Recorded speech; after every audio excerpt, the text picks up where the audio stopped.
Welcome to the Red Podcast, a place where bold, inspired, outrageously courageous, and just a tad bit naughty women leaders come together. I'm Elayne Kalila, and I'm the founder of the Priestess Presence Temple, a sisterhood of over 80,000 women. For the past 25 years, I've had the great pleasure and privilege of supporting, inspiring, catalyzing, and initiating women to remember who they are.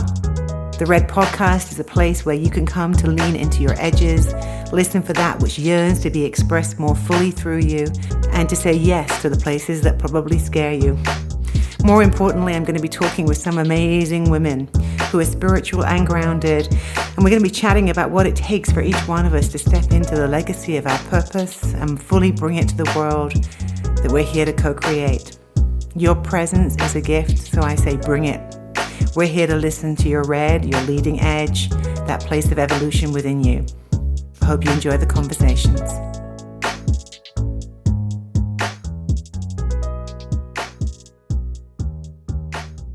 Well, hello there, my beautiful ones. It's Elayne Kalila here with an episode of the Red Podcast. And I am so honored and delighted to get to invite my sister Marguerite on today because we have a bit of a fascination in common, which is the Magdalene. Now, you know, I've been doing a lot of different episodes with women who I consider to be holding different threads of the Magdalene, different storylines of the Magdalene. And this is what I have come to realize.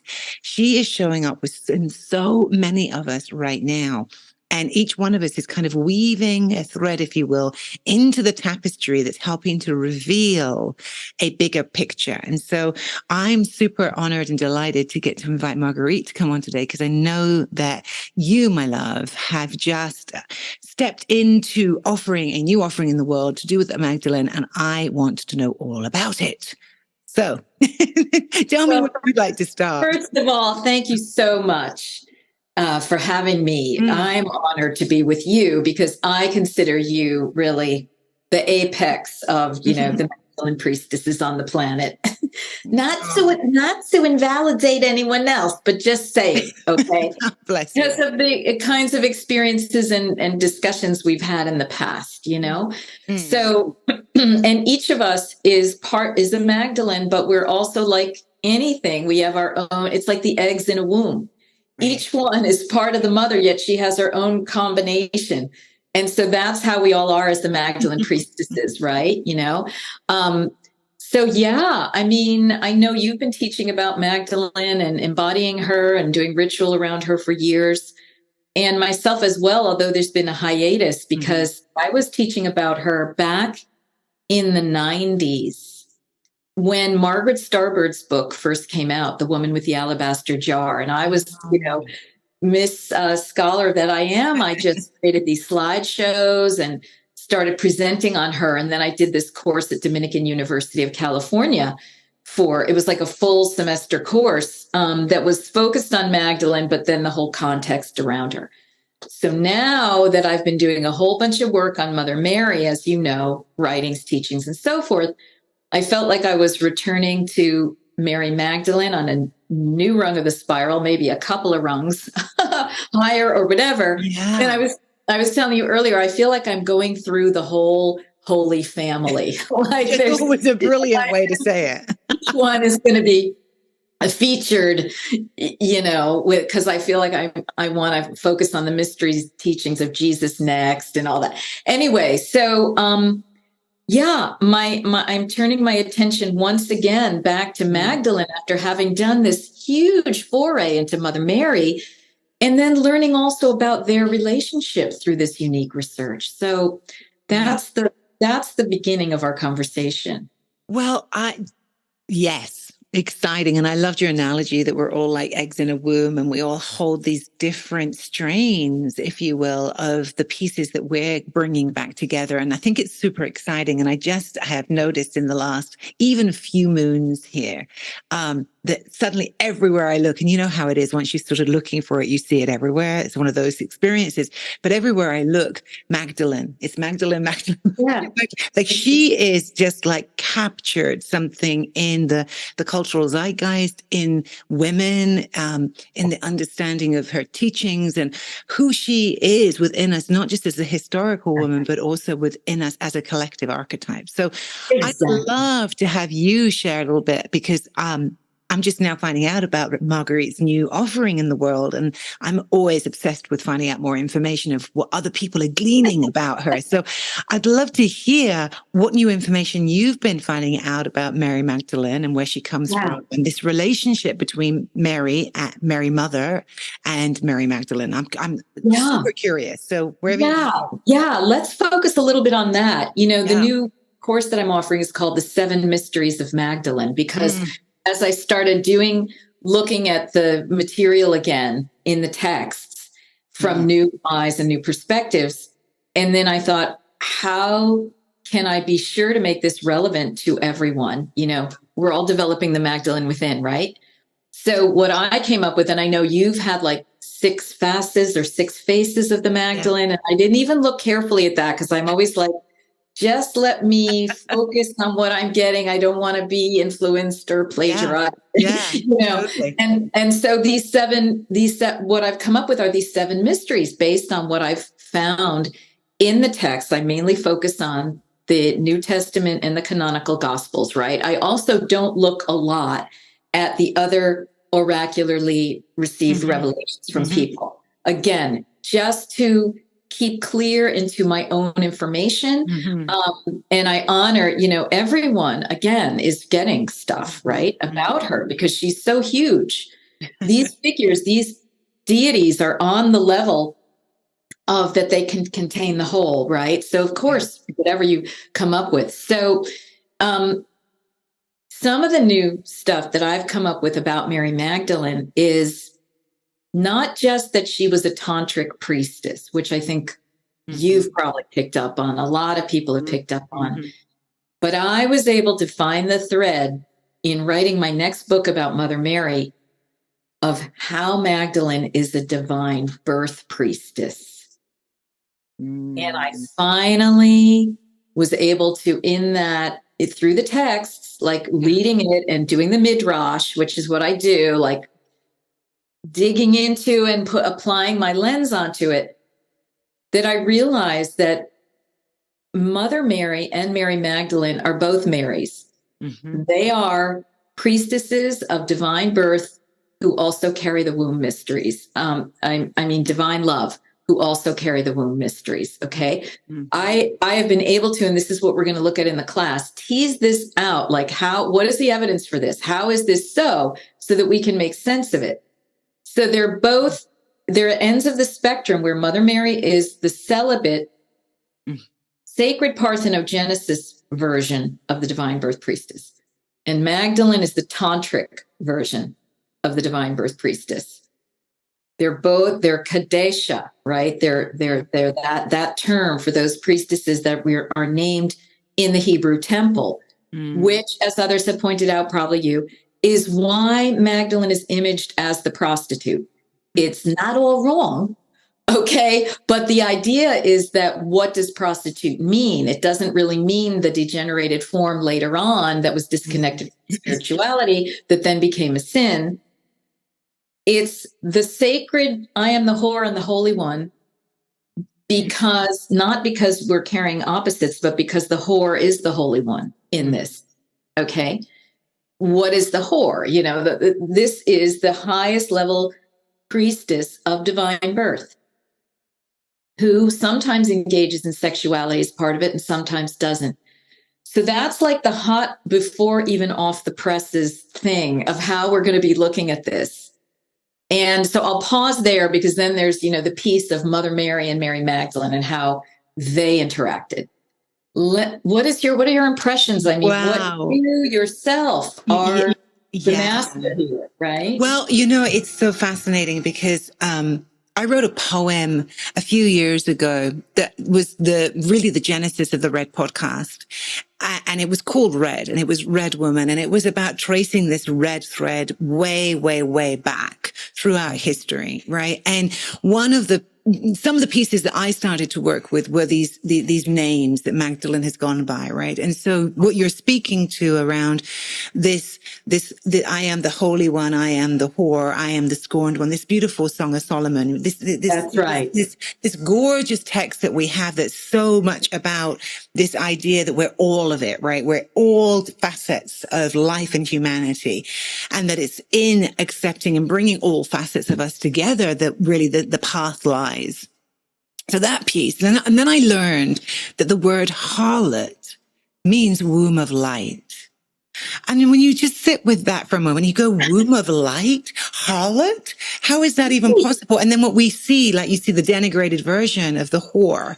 And the original word whore was har or hareen or hooray. All of these words that we have that connect us into the Kadesha, into the sacred temple priestesses who were working with the Kundalini energy, with the Shakti, with all of this sacred technology, could we say, from all different lineages, whether you go to the Hindu scriptures or you go into the Gnostic Christian scriptures, it's the same thing that we're looking at, right? And so when I started to see that was when I really understood, oh, Magdalene isn't one woman. Right. Magdalene is a title. Exactly. It's a title like Mary. Yes. So Mary and Magdalene is like the double power moniker. Right. So when we're speaking about Mary Magdalene, yes, we have a historical figure from Christianity that we can place into the picture, right? That's right. And we're talking to something much bigger than her individual life force. Just as Yeshua, the same is true for him, Christ. Exactly. The Christed being. He's not the only Christed being we've had on the planet. Right. He's one of thousands of Christed beings. That's right. Hundreds of thousands. So that's been like mind blown, right? To really grok that this is hidden in plain sight. Yes. It's right there. But we've been fed a very, very skewed and, twisted story. Exactly. Horrifying story. Turned upside down story. Right. I know. And this is why I so love the Gnostic Gospels. Right. Especially the Gospel of Philip, which is where I'm going to be drawing a lot from. Yeah. That thing is like freaking hallowed ground. I mean, I know, right? It's all in there. Yeah. Whole thing from beginning to end, anything you need to know about life, your own spiritual path. Mm-hmm. It's in there. Yeah. So and you just have to have, the eyes to see, and the intuition to apply to it. So tell us a little bit more. I'm super curious. It just gives a little overview of these 7 mysteries that you have, you're naming. Because I think, like you said, I have something I've been working on for years, which is around the 6 faces of the Magdalene, which is archetypal, where we have the Red Maven, the High Priestess, the Sovereign Queen, the Rosa Mystica, the Ecstatic Alchemist, and the Death Maiden. And And we're really talking about a lot to do with the ideology behind the 6-petal rose and this journey of renewal, of rebirth that Mary Magdalene really stands in as one who's holding the mystery of death and rebirth and immortality and what that really stands for. So that's been my fascination, is that life cycle regeneration piece that I'm still only, honestly, Marguerite, touching the edges of. I know I am. I know there's much, much more inside that mystery for me yet to discover. And I'm listening. Right. So that's been my piece. So what are the 7 mysteries that you've now sitting in? Right. And so it's like endless, because it's like they're both in the same fractal, right? Right. And your 6 faces have gone off into this part, and my 7 mysteries are going into that. A lot of them overlap and echo. But, the mysteries that I go into are, first of all, the anointing and sacred oils for opening inner consciousness, which I know you're super into. Totally.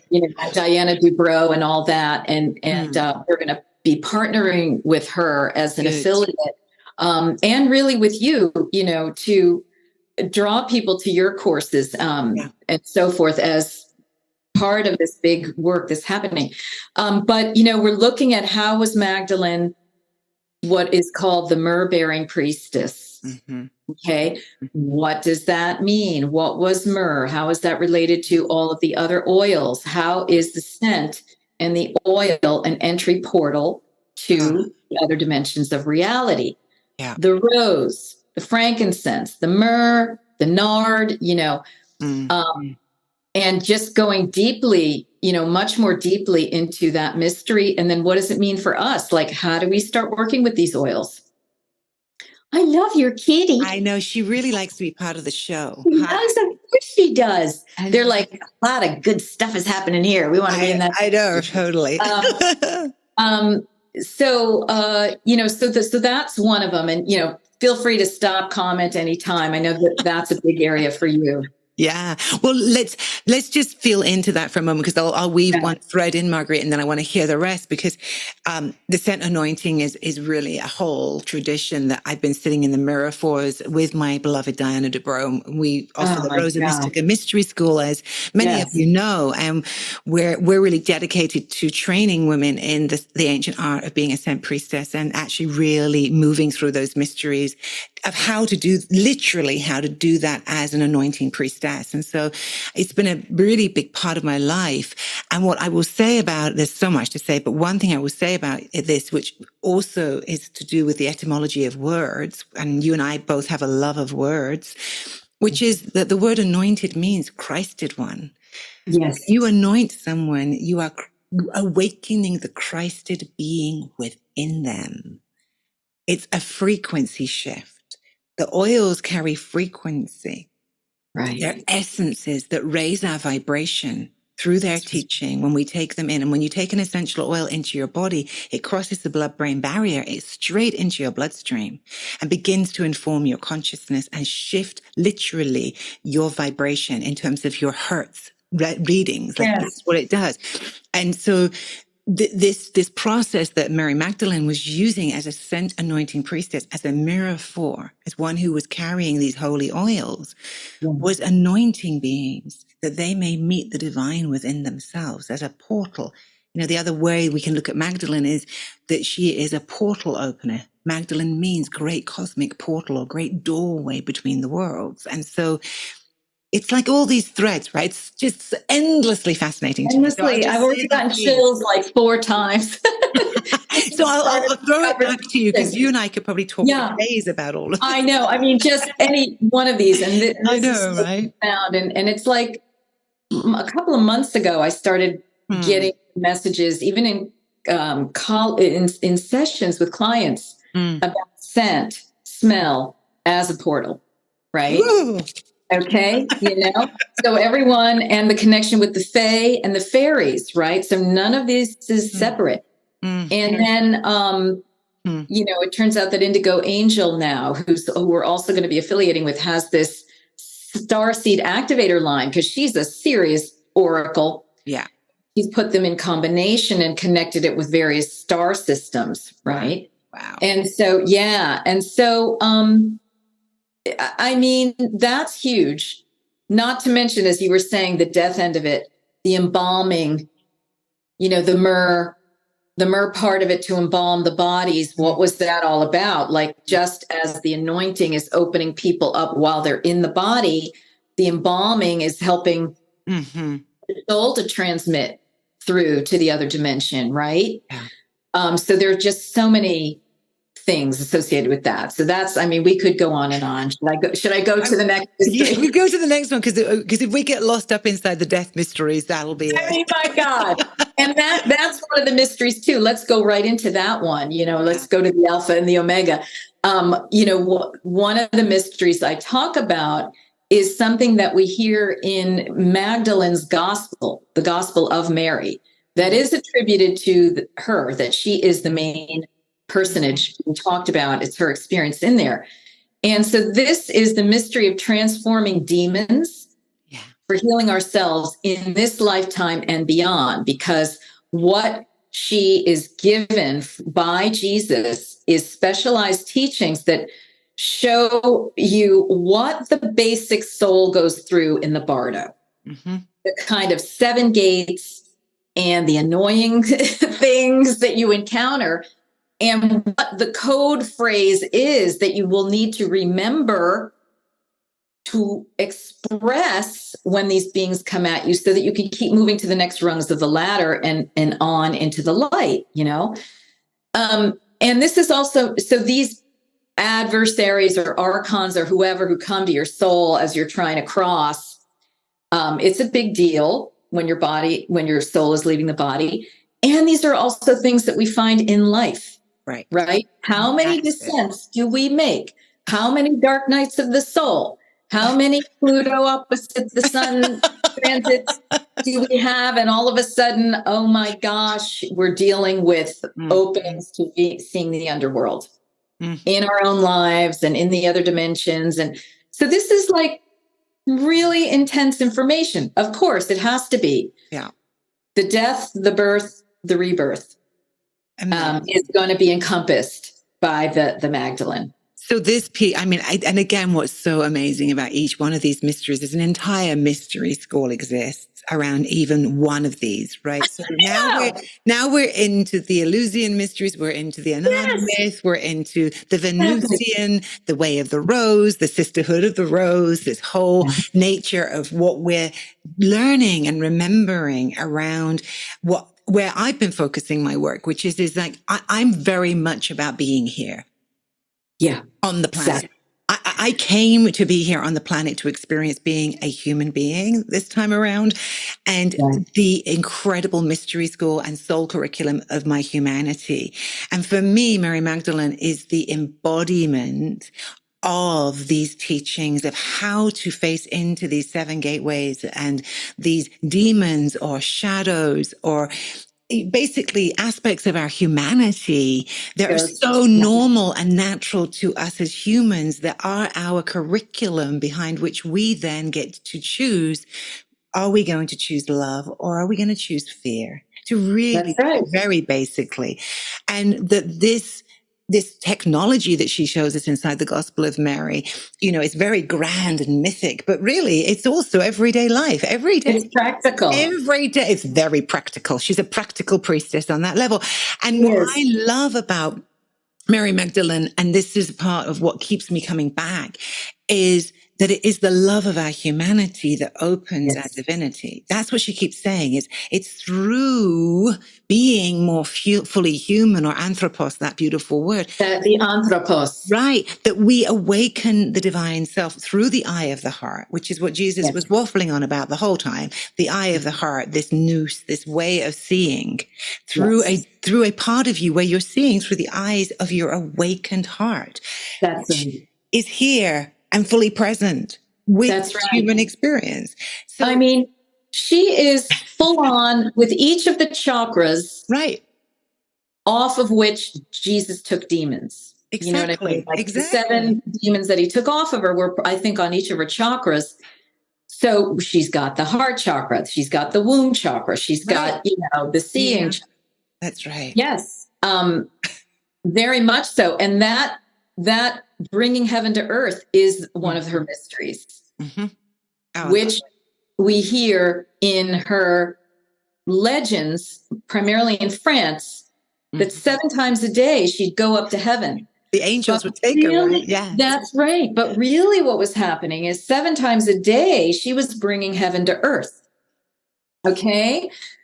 Into the body, because we are resacralizing matter, DNA, and all the Sophianic aspects. Sophia created all of this and then got dissed and, turned around for doing so. Parthenogenetically, by the way, she was a virgin birth goddess, And so this is about resacralizing the body while accelerating the light body. Woo! Okay. Let's do that for a moment. Yeah. And so I'll be having, this practice that I'm going to have people go through as a little optional exercise of going to heaven 7 times a day. All right. So, and just seeing what happens. I don't even know, it's fascinating though, because that piece where they speak about her being in the cave, and they speak about her being naked and being only covered with hair, right? She's got this long tangled hair, this kind of like crazy wild woman in the cave who's being lifted up to heaven 7 times a day, right? Ugh, here she goes again. And I always think, I sit with that image and I'm like, yes. So there she is in her wild ecstasy. Right. In dancing, sweating, praying. Right. You know, and we all know that place, right? Where we hit into the ecstatic, the life force coming through us and above us and around us.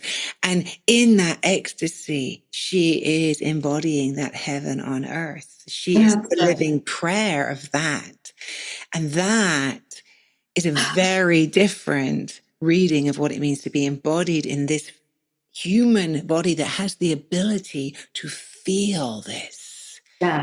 You know, if you talk to anybody who's passed over to the other side, the one thing they'll tell you is it ain't like being human. Yes. Because they don't feel, they can't feel anymore when they're not in a body. That's right. Is a unique human experience. And so we are here with this incredible tool, Magdalene is saying, that we are this vessel that is so extraordinary. And what she is teaching us is how to live in this vessel. That's right. As a spiritual path. And for me, that's the teaching that we need. That is what we need. Right. That's what's been missing. You know, we've been shooed out of our body. We've been terrorized and traumatized out of our bodies, especially us as women, but all of us. And so for me, Magdalene is that invitation back in. And of course, we don't want to come back in because it's terrifying to be here too. Yeah. Let's be real. This is a pretty scary ass place down here. Yeah. I mean, we are right in there with the archons and the adversaries day in and day out. Right. And so it's a heaven and a hell realm, you know, and we're navigating it all the time, 24/7 pretty much. And so why not get the tools? Exactly. Okay, so what are some of the other mysteries? I want to hear the other ones. Yeah. Okay. So some of these other mysteries, you know, so for, you know, part of the technology is initiating into the sacred marriage, okay, for both accomplishing the divine birth within and activating the Kundalini powers for tantric union, right? So this sacred marriage is related with her love relationship with Jesus and these understandings that I'm bringing forth about her processes of divine conception, okay, and the lineages that they created on the earth plane, okay, and then so that's like the sacred marriage. And I've teased it out as 2 separate mysteries, the other one being the mystery of the bridal chamber for achieving the Christ Sophia light within. They're both same and different.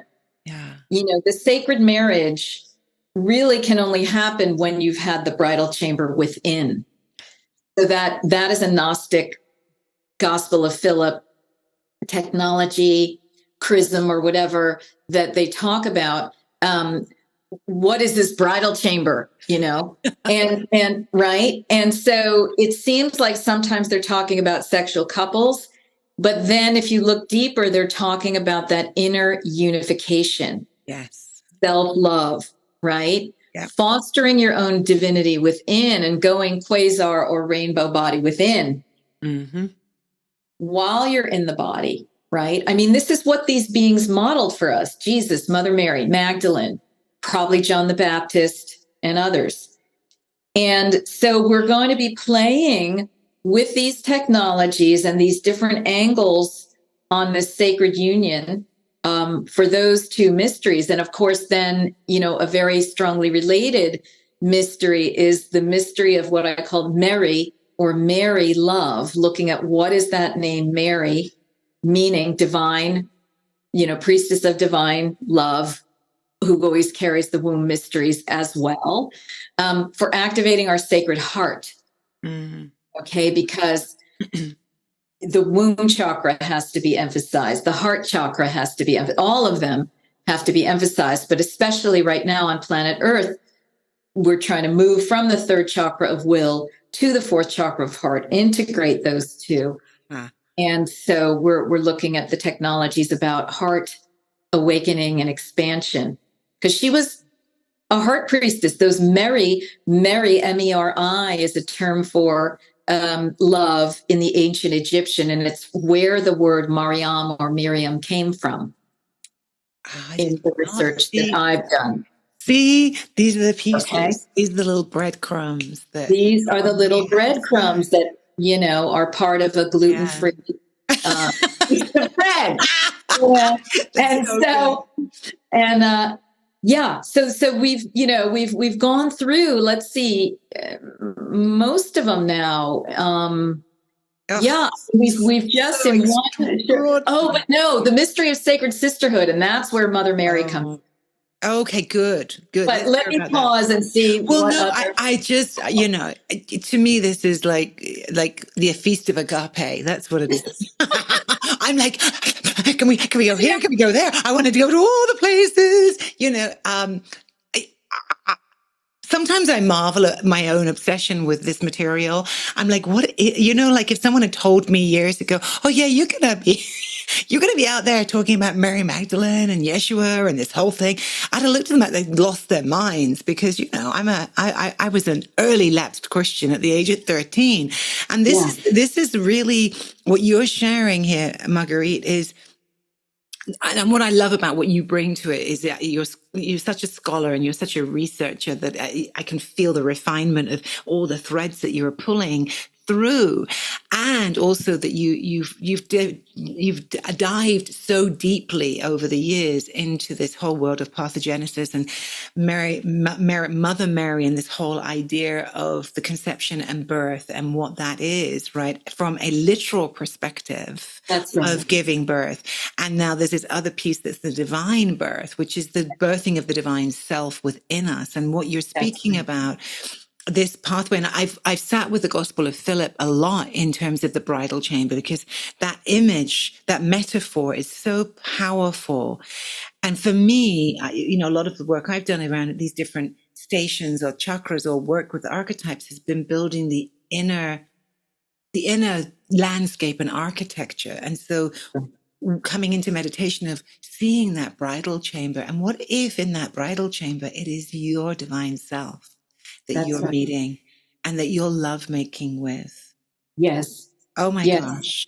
And then we have the whole Jungian idea of the anima animus and the inner masculine, inner feminine. And I've had direct experiences of this at this point. Wow. Of that sacred union in myself. And it's incredibly intimate. Probably the most intimate that I've ever been with anyone is with myself. Wow. I just feel like we all need to take that in for a second. Because that's really been my path. And yes, I have a beautiful partner and all of that, but truly my path as a Magdalena has been to explore that inner sacred union within myself, within my own divinity, and to understand what it is to make love and allow that conception of the divine self to take place in me. And that is the deepest mystery. And it actually is the first time I'm ever talking about this, to be honest with you. Wow. No wonder I'm feeling the medicine of it so strongly. Because it's so intimate and it's so personal. And that's when we talk about the bridal chamber. That is the nature of that metaphor. What Philip is pointing to is saying, this is the holy of holies, my love. It is this made me cry. It's the holy of holies. It's what was called the holy sepulchre, right? It's that place. It's the place of that union between your innermost being, your soul and your spirit, that union. And it's extraordinary to touch that. Yes. And what I want to say, and every one of us can. This is, I really want to make that clear, because I think then we have this idea that, well, Kalila's special because she's touching the Holy Sepulchre and that's not it. That's not it. What we're about, and I know this is why you're probably putting the work out there, Marguerite, is that these sacred technologies, these ways of working with ourselves, that's for all of us. Magdalene did not hold back, does not want to hold back these teachings now. No. This is what wants to come forward, which is why so many of us are getting pieces of the puzzle and threads to pull on. And That's all right. ways, right, that we are embodying this sacred technology. That's right. And as each person who does these Magdalene courses one by one, or who works on the inner planes, you know, you're exposed to a different angle or a new tool or a new way of the meditation, or, you know, you're accessing different aspects, particles, DNA, facets of the crystal, and you're strengthening the whole thing, because it really is infinite. Like the amount of teachings that could be for each mystery, right, are infinite. So there's enough for all of us to be out there learning and teaching. And, you know, it's remarkable. And yes, it's open to all of us. Mm-hmm. So the more we go through these processes and, let's try this one and let's try that one. Mm-hmm. The more we strengthen this light body, we open this sacred light body that is already automatically connected with the divine. So you know, we're like a little holographic satellite, right? You know, of the divine. And that's the message I keep getting on the inner planes whenever I'm tuning into that. So it's wild to me. It's wild to see it beginning to blossom. You know, le temps viendra, the time will come. The time will come. And I think we're sitting in that moment, and it's been seeded. It's been, you know, I always like to think of it like it got seeded, reseeded on the planet over 2,000 years ago. It's been seeded many, many times, this information. That's right. That's right. But they are our nearest ancestors. Star system, so to speak. Exactly. To this whole process, the ones that we can most remember clearly, you know, and So let's talk about Mother Mary and Mary Magdalene and this sisterhood mystery. Yes. Because I think that this is really powerful. Yes, the mystery of sacred sisterhood, a support for shepherding the new awakening. Okay. Okay. Because sacred sisterhood, right? I mean, here's where these adversaries and archons really come in, is through dividing people, competition, jealousy, power struggles, power over, power under. And so what I have been learning about as I've been researching Mother Mary and her relationship with Magdalene is that these two women and a third woman, another Mary, who happened to be Mary's sister, Mary Parugita, were the three who always walked with the Lord. Okay, the three who walk with Jesus in the Gospel of Philip. They were the triangular womb around him, okay, carrying so they each had to be equal. So it's interesting because Mother Mary and Mary Magdalene carry the simultaneous valence of teacher, mentee, and equals. Wow. That is a geometry that I'm just even getting the full picture of this right now as I'm talking to you, that we're going to be looking at and working with in this class, because this is where so much healing is needed. Yeah. Because even putting out there that I'm teaching about Magdalene, it's like, ooh, you know, all the Magdalene priestesses get a little, whoa, I'm the Magdalene priestess. No, I'm the Magdalene priestess. And so it's like, right, we're all the Magdalene priestess. We're all sister gurus. We are releasing those archonic energies that would separate us, divide us, have us be at odds with each other.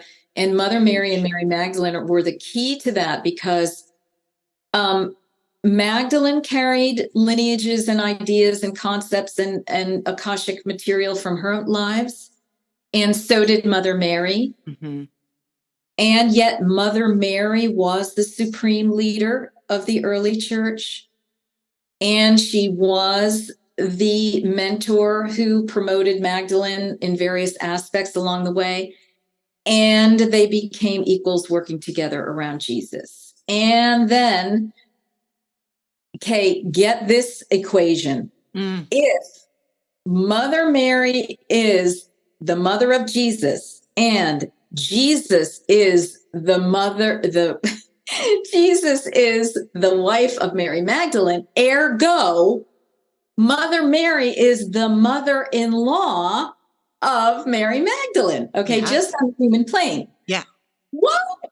Mother-in-law, daughter-in-law relationships, talk about a minefield for strife, abuse, all of this kind of thing, especially in patriarchy where women feel disempowered. And so then the mother is sticking it to the daughter-in-law.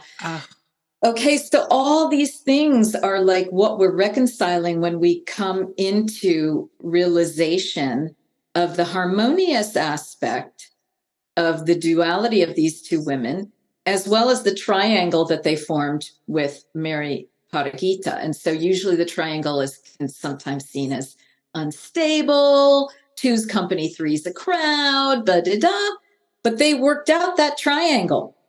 Okay, and I'm sure that in their earth walk, it wasn't always easy. They had to deal with stuff, right? But because on the astral plane, they hold such a high template for this, we can absorb it and move toward it and heal this sisterhood wound among us. Ooh, that's huge. It's huge. It's huge. Yeah. This is such a massive part of, I know, your work and my work, because, as one who holds temple space and now, at this point within the Priestess Presence Temple, we work very deliberately on a model of synarchy as a beehive. And I always speak about the center point doesn't have to be me and isn't always me. And that I have been training priestesses in how to hold the center point, to be the focal point, so that the temple can hold itself, so that I can step out of the center and have others step in to hold that position. That's right.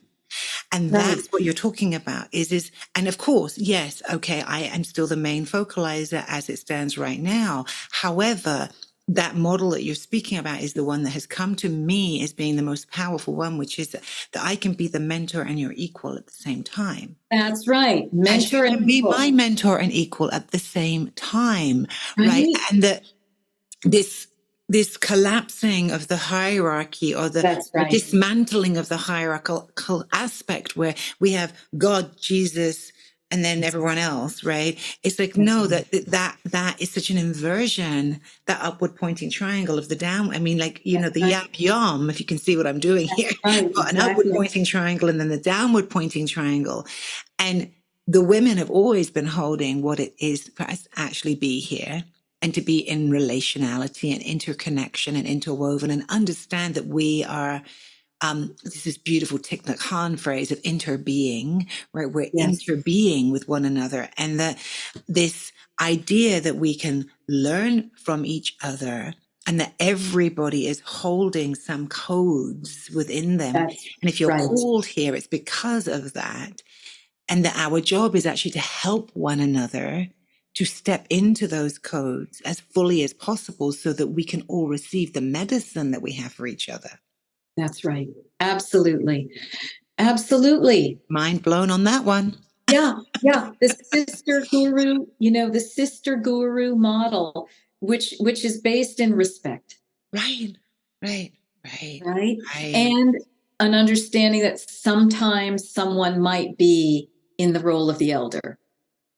And that can switch, And that can switch. There's fluidity. Yeah. I think, Marguerite, there's that's fluidity.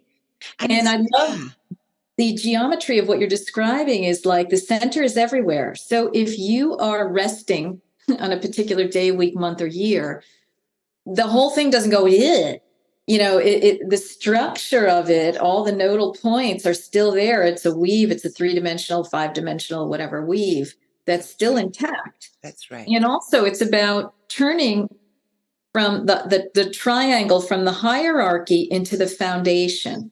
Right. Exactly. Okay. It's different. It's like on the ground, not really pointing up or down, it's on the ground.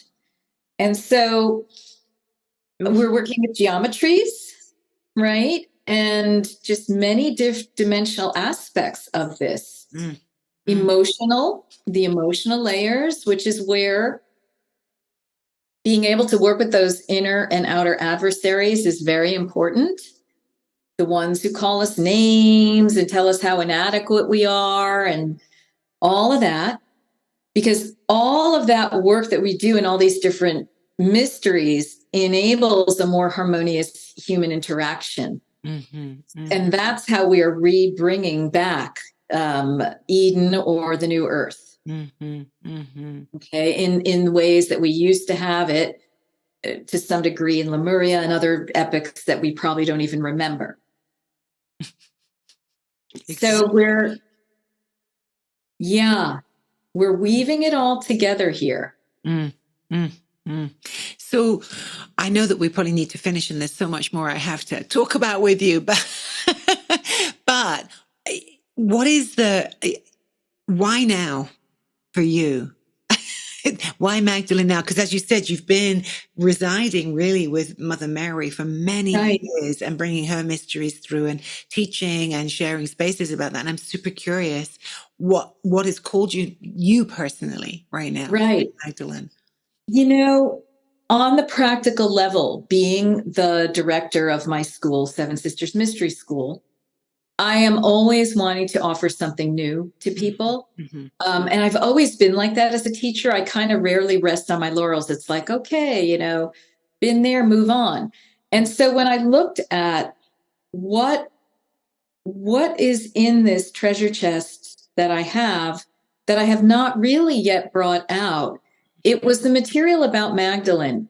And I had talked about her earlier on in the life of the school. I have another little course called Inner Journey with Inanna and Mary Magdalene, where I start going into this material.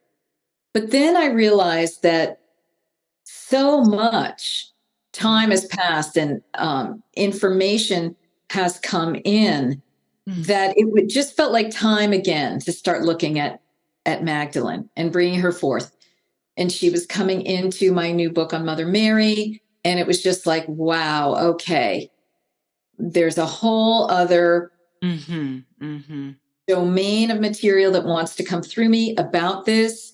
And as I said, I'm now feeling the next piece is, the Jesus mysteries, those are coming in. So I just sort of follow my nose or my intuition or the what's next feeling. I tune in. It's like, okay, yeah, that's what's next. And Magdalene is here, and it's perfect timing, of course, because of the conjunction, as I said, of everything that's been happening. Yeah. No, absolutely is. Absolutely is. And I'm really excited to receive all of your threads and to feel how they, how they reverberate like little, I'm seeing like a harp, and it's being played.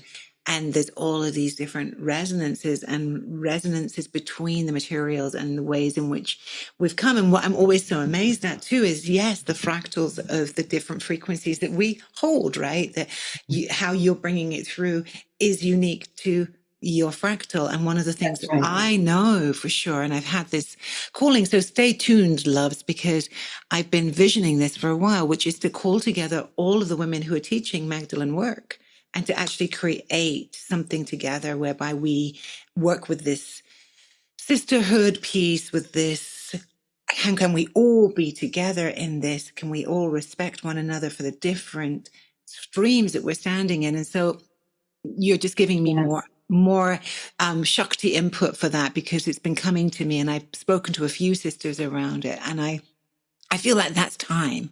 So stay tuned, because I think once I get a little bit of space in my schedule, that might be one of the next things that wants to happen. That feels so powerful, so amazing, and will be facilitated by all of us doing our work to clear out what could get in the way of that. Exactly. And then invoking the sacred triangle of Mother Mary, Magdalene, and Mary Paragita to support us, because how I put in that mystery is that it's for support in shepherding. Because we need that support of the sisterhood to do this work, because it's not that easy, as you know. We're always living it. We're living whatever. Absolutely. And so that sounds really, really powerful. And then each person shines as her own Magdalene. That's right. Right. And that's been a lot of what my work has been with the six faces. I mean, six faces are fractals of thousands of faces of who she is, right. but at least it gives us a language to understand Right. that a Magdalene priestess can look very different. We have different skill sets and vocations, you know, from the death That's maiden right. Mirafors through to the ones who are walking as the tantrikas, through to the ones who are working as the creatrixes. You know, we have different frequencies, and ultimately they all live within us. And as happens in our human form, we tend to orient towards certain archetypal patterning. That is kind of how it works. Right. That's So, right. And the geometry of what you're talking about too, it does feel related to a new earth economy type thing as well. Totally. In whatever level that ends up. Well, and you know, these are all things that we can feel. I always say I can feel it at the edges of my consciousness, right? Like it's like something is happening. And then we have to look to the synchronicities and the patterns and the symbols that come to us that are informing us of what that spidey sense is of what's happening. And I'm watching.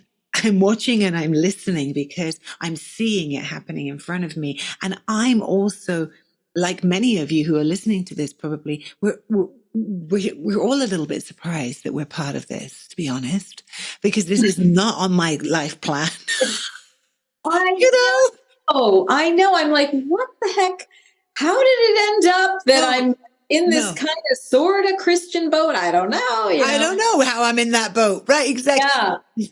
And what we're really in is the pre-Christian boat. That's what we're in. We're in the mystical substratum. Right. We're in the mystery school that many mystery schools that existed before they became Christianity and really got bastardized and created into this horrifying system that has been the dearth of this world because it's been responsible for an incredible amount of death, torture, and horror.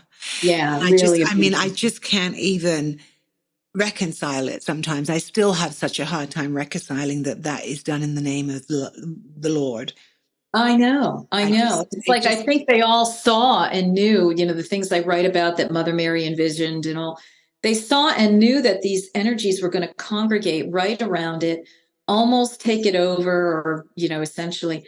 And we were all just going to have to make our way through this. Well, and it's been pretty terrifying. Let's be real, And a part of what I hear you saying, and this is part of my own personal thread around the Magdalene, is why now is this, because there are enough of us who are living in a situation whereby we have the privilege, and I really want to name that, the privilege to study this material, the privilege to embody this, to be curious about this, and that we're safe now to be able to do this work.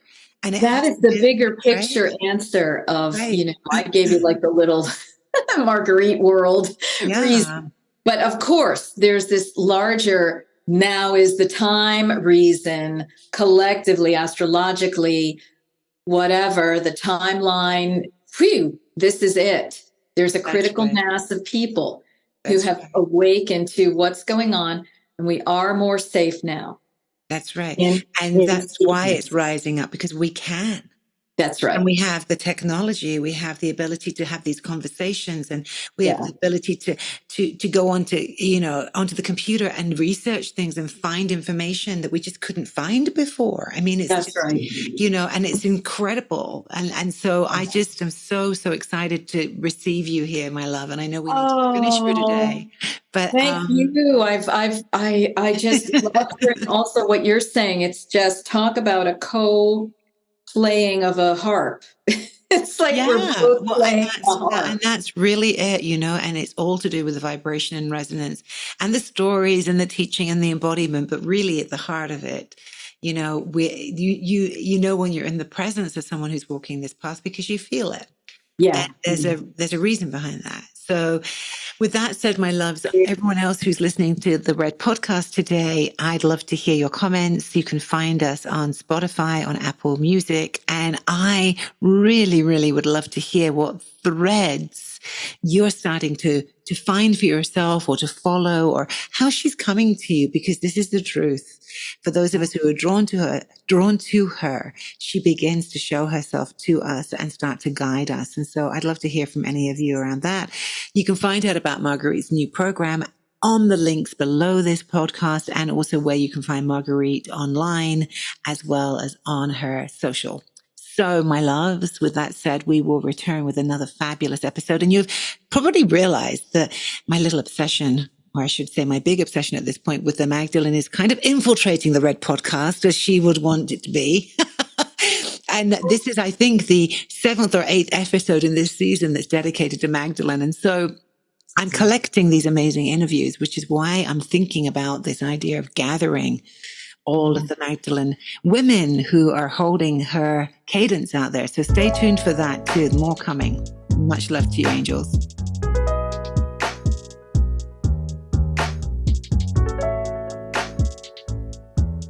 I want to thank you for listening to this episode of the Red Podcast.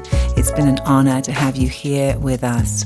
As Red women, we are here leading from the edges of our own evolution, birthing new worlds into being through our bodies, our hearts, our minds, and our beautiful presence. If you would like to be in contact with me, I love hearing from you. You can find me on Instagram at Elayne.Kalila or over on my website, ElayneKalila.com. And lastly, I'd like to invite you, if you loved this episode, to go ahead and share this with someone that you think might enjoy it too. It's through us sharing our hearts with one another and inspiring one another that we reveal our red, that evolutionary edge that is just waiting to be fully expressed in all aspects of our world. Until next time, many, many blessings.